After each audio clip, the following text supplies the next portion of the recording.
आप सभी को जय मसीह की। 1 यूहन्ना अध्याय 5। एक विश्वासी के जीवन में विश्वास, आज्ञाकारिता और अनंत जीवन की पुष्टि करता है। यह अध्याय हमें यह सिखाता है कि यीशु ही मसीह है, परमेश्वर का पुत्र, और जो कोई उस पर विश्वास करता है वह नया जन्म पाता है। यह अध्याय विशेष रूप से प्रेम, विश्वास और जय के जीवन पर केंद्रित है। वह जय जो संसार पर भी विजय पाती है। इसमें यह भी बताया गया है कि कैसे यीशु के जल और लहू द्वारा गवाही दी गई और पवित्र आत्मा इस सच्चाई की पुष्टि करता है। अब हम इसे वचनों के द्वारा समझेंगे। 1 यूहन्ना 5:1। जो कोई विश्वास करता है कि यीशु मसीह है वह परमेश्वर से जन्मा है, और जो कोई उस जन्मने वाले से प्रेम करता है वह उससे जन्मे हुए से भी प्रेम करता है।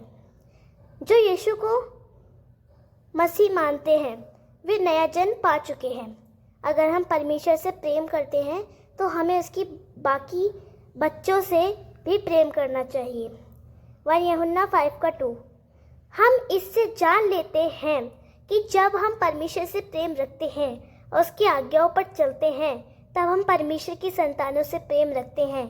सच्चा प्रेम वही है जो परमेश्वर की आज्ञाओं का पालन करता है। जब हम आज्ञाकारिता में चलते हैं तो यह प्रमाण होता है कि हम दूसरों से भी सच्चा प्रेम करते हैं। 1 यूहन्ना 5:3। क्योंकि परमेश्वर से प्रेम करना यह है कि हम उसकी आज्ञाओं को माने और उसकी आज्ञाएं कठिन नहीं हैं। परमेश्वर से प्रेम का प्रमाण यह है कि हम उसकी आज्ञाओं का पालन करें। ये आज्ञाएं बोझिल नहीं बल्कि जीवनदायक हैं। 1 यूहन्ना 5:4। क्योंकि जो कोई परमेश्वर से जन्मा है वह संसार पर जय पाता है, और वह जय जो संसार पर जय पाने वाली है हमारा विश्वास है। जो लोग परमेश्वर से जन्मे हैं वे संसार की बुराई पर विजय पाते हैं। यह विजय हमारे विश्वास के द्वारा संभव होती है।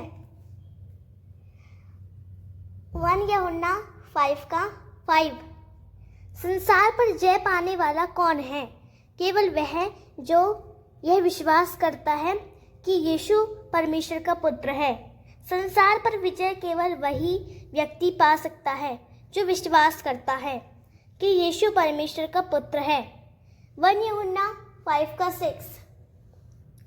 यीशु मसीह ही वह है जो जल और लहू के द्वारा आया, न केवल जल के द्वारा पर जल और लहू दोनों के द्वारा। और आत्मा गवाही देने वाली है क्योंकि आत्मा सत्य है। यीशु केवल बपतिस्मा जल से ही नहीं आया बल्कि क्रूस के लहू के द्वारा भी, और आत्मा उसकी सच्चाई की गवाही देता है क्योंकि वह सत्य है। 1 यूहन्ना 5:7। क्योंकि 3 हैं जो स्वर्ग में गवाही देते हैं, पिता, वचन और पवित्र आत्मा, और ये तीनों एक हैं। यह पद त्रिएक परमेश्वर का सिद्धांत को प्रकट करता है। पिता, गॉड द फादर, वचन, वर्ड, यीशु मसीह और पवित्र आत्मा, हॉली स्पिरिट, जो एक ही परमेश्वर है। 1 यूहन्ना 5:8। आत्मा और जल और लहू और ये तीनों एक ही बात पर साक्षी देते हैं। आत्मा, यीशु का बपतिस्मा, जल और उसका बलिदान लहू, ये तीनों गवाही देते हैं कि यीशु मसीह है। 1 यूहन्ना 5:9। यदि हम मनुष्यों की गवाही को स्वीकार करते हैं तो परमेश्वर की गवाही तो बड़ी है, क्योंकि परमेश्वर की गवाही यह है जो उसने अपने पुत्र के विषय में दी है। अगर हम मनुष्यों की बातें मानते हैं तो परमेश्वर की गवाही तो और भी विश्वसनीय है, क्योंकि वह अपने पुत्र यीशु के विषय में स्वयं गवाही देता है। 1 यूहन्ना 5:10। जो कोई परमेश्वर के पुत्र पर विश्वास करता है उसके मन में वह गवाही रहती है। जो परमेश्वर की गवाही को नहीं मानता वह उसे झूठा ठहराता है, क्योंकि उसने उस गवाही को नहीं माना जो परमेश्वर ने अपने पुत्र के विषय में दी है। जो यीशु पर विश्वास करता है उसके अंदर आत्मा की गवाही होती है, लेकिन जो विश्वास नहीं करता वह परमेश्वर को झूठा ठहराता है। 1 यूहन्ना 5:11। और गवाही यह है कि परमेश्वर ने हमें अनंत जीवन दिया है और यह जीवन उसके पुत्र में है। परमेश्वर की यह गवाही है कि उसने हमें अनंत जीवन दिया है और यह जीवन केवल यीशु मसीह में पाया जाता है। 1 यूहन्ना 5:12। जिसके पास पुत्र है उसके पास जीवन है, और जिसके पास परमेश्वर का पुत्र नहीं है उसके पास जीवन भी नहीं है।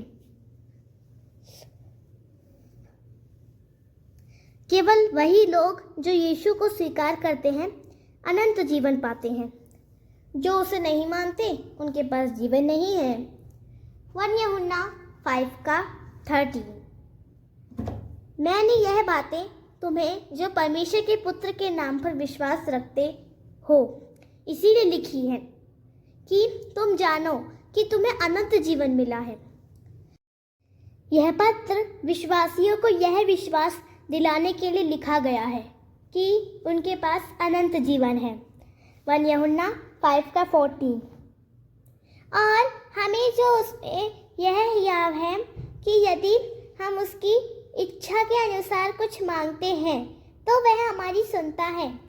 हमें यह आत्मविश्वास है कि जब हम परमेश्वर की इच्छा के अनुसार प्रार्थना करते हैं वह हमें सुनता है। 1 यूहन्ना 5:15।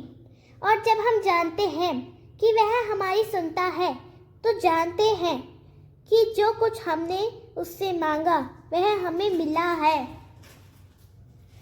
यदि हमें विश्वास है कि परमेश्वर हमारी सुनता है तो हमें यह भी विश्वास है कि हमारी प्रार्थना का उत्तर मिलेगा।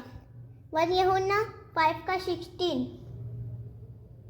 यदि कोई अपने भाई को ऐसा पाप करते देखे जो मृत्यु का नहीं है तो वह उसके लिए विनती करे और वह उसे जीवन देगा। अर्थात ऐसे लोगों के लिए जो ऐसा पाप नहीं करते जो मृत्यु क्या है। एक पाप तो मृत्यु का होता है, उसके लिए मैं यह नहीं कहता कि विनती करें। यदि कोई भाई हल्का पाप करता है तो उसके लिए प्रार्थना करें, परमेश्वर उसे जीवन देगा। परंतु यदि पाप मृत्यु का है जो मसीह को इनकार करना है उसके लिए प्रार्थना करने की बात नहीं कही गई। 1 यूहन्ना 5:17। सब प्रकार के अधर्म की बात पाप है और एक पाप ऐसा भी है जो मृत्यु का नहीं। हर अधर्म पाप है लेकिन सभी पाप मृत्यु की ओर से और नहीं ले जाते। कुछ पाप क्षमा योग्य होते हैं। 1 यूहन्ना 5:18। हम जानते हैं कि जो कोई परमेश्वर से जन्मा है वह पाप नहीं करता, पर जो परमेश्वर से जन्मा है वह अपने को संभाले रहता है और उस पर दुष्ट का हाथ नहीं लगता। सच्चे विश्वासी जानबूझकर पाप नहीं करते क्योंकि वे परमेश्वर की सुरक्षा में होते हैं और शैतान उन पर अधिकार नहीं रख सकता। 1 यूहन्ना 5:19। हम जानते हैं कि हम परमेश्वर से हैं और सारा संसार उस दुष्ट के वश में पड़ा है। हम परमेश्वर के हैं लेकिन पूरी दुनिया अभी भी शैतान के प्रभाव में है। 1 यूहन्ना 5:20। हम जानते हैं कि परमेश्वर का पुत्र आ गया है और उसने हमें समझ दी है कि हम उस सच्चे को पहचाने और हम उस सच्चे में अर्थात उसके पुत्र यीशु मसीह में हैं। वही सच्चा परमेश्वर और अनंत जीवन है। यीशु मसीह आया ताकि हमें सच्चे परमेश्वर को जानने की समझ मिले। वह स्वयं अनंत जीवन है। 1 यूहन्ना 5:21। हे बालकों, अपने आप को मूर्तों से बचाए रखो। प्रिय बच्चों, अपने आप को मूर्ति पूजा और झूठे देवताओं से दूर रखो। 1 यूहन्ना अध्याय 5 हमें यह सिखाता है कि विश्वास, आज्ञाकारिता और प्रेम एक मसीह जीवन के मूल स्तंभ हैं। यह अध्याय यीशु मसीह की गवाही को 3 स्रोतों से सिद्ध करता है, जल, लहू और आत्मा। यह बताता है कि विश्वासियों को यह आत्मविश्वास है कि उनकी प्रार्थनाएं परमेश्वर सुनता है। यह भी स्पष्ट होता है कि अनंत जीवन केवल यीशु मसीह के माध्यम से ही संभव है। अंत में यह चेतावनी देता है कि हमें मूर्ति पूजा और संसार के प्रभाव से अपने को बचाए रखना चाहिए और सच्चे परमेश्वर से जुड़े रहना चाहिए। प्रभु इन वचनों के द्वारा आप सभी को आशीष करे। आप सभी को जय मसीह की। Praise the Lord.